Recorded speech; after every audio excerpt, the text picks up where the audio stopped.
The search is underway for those who are behind Says these 200,000 evil acts. Afghans have fled their homes I've during been U.S. full military resources of strikes. intelligence and law enforcement communities to find those responsible and to bring them Make to no justice. mistake. We will show the world that we And they will pass this follow test. that path all the way to where it ends, in history's unmarked grave of discarded lies. September the 11th, 2001. The symbol of America's wealth, power and glory crumbles to the ground. America's indestructibility seems broken. A frustrated nation now looks for a physical target on which to exercise its vengeance. A human emotional reaction to a crisis. A message is needed. A military message to alleviate anger, and a political message to show the world America's resolve. Congress gave him even more power than really almost any other declaration of war that I've ever seen. However, in this new world of warfare, the enemy is vague. Vague enemies make for poor missile targets. How can America retaliate against this kind of enemy that lies dormant within their midst? And how can a sword be used on an operation that requires a scalpel? The world lays in fear at a new word, which comes to dominate daily conversation: terror. And the emblem of this terror is Osama bin Laden and the country that houses him, Afghanistan. Without hesitation, bin Laden's guilty verdict precedes his trial as America marches its battle fleet to the distant seas. But this is a war that America will not handle alone.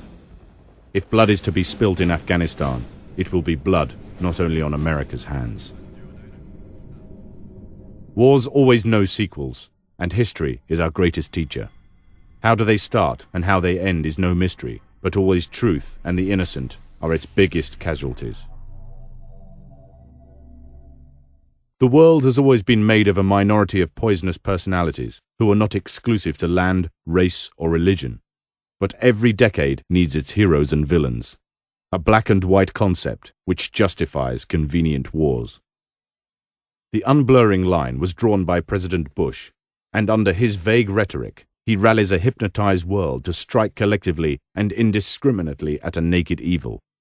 He has manipulated the world to join him on a roller coaster ride, while his loyal sidekick, Tony Blair, blindly jumps on for the ride without even asking the destination.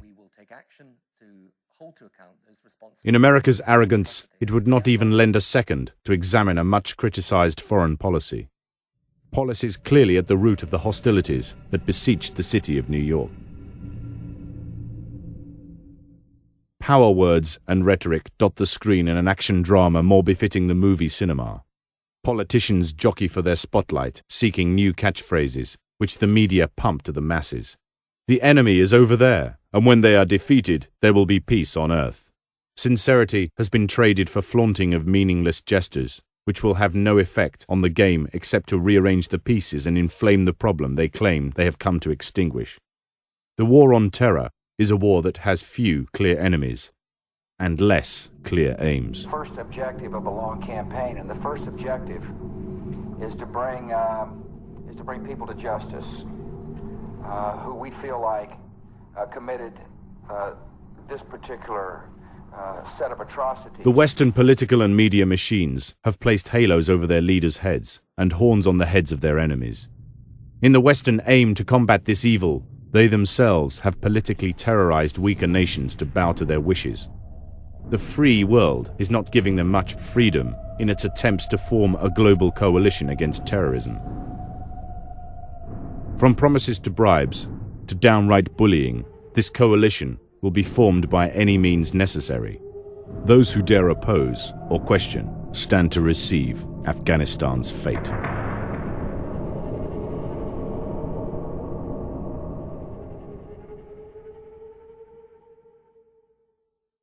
Stirring dark waters, America and her Western allies are causing a tide of conflict around the world in a completely irresponsible and callous way.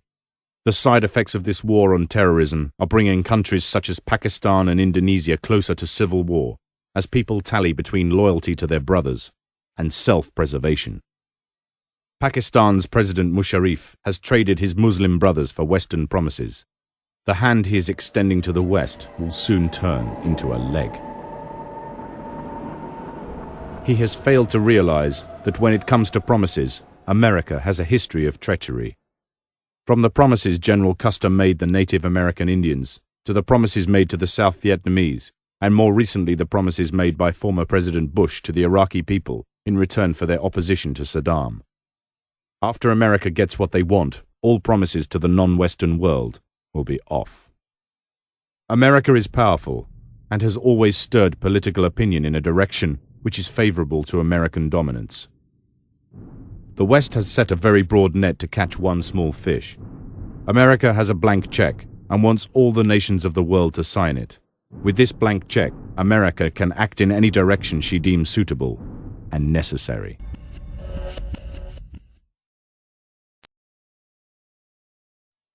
Using his Texan cowboy words like dead or alive, Bush is appealing to a rogue mass, and for a so-called leader of a civilized country, he sets no moral precedent, shows no restraint, and turns away from intellectual console to resolve the problem. History has a knack for remembering presidents who are associated with wars, and it seems that every American president seeks a war to be remembered by. And George W. Bush is making sure he goes down in history as an American hero, a man who restored patriotism and exports the American dream. But the ink has not yet dried, as we fearfully wait to see what will be left for history to write. With every atrocity, they hope that America grows fearful. Congress gave him Retreating from the world. even more power than really And almost forsaking any our other friends. declaration of war that I've ever seen. They stand against us because we stand in their way. We're not deceived by their pretenses to piety. We have seen their kind before. They're the heirs of all the murderous ideologies of the 20th century. By sacrificing human life to serve their radical visions, by abandoning every value except the will to power, they follow in the path of fascism, Nazism, and totalitarianism.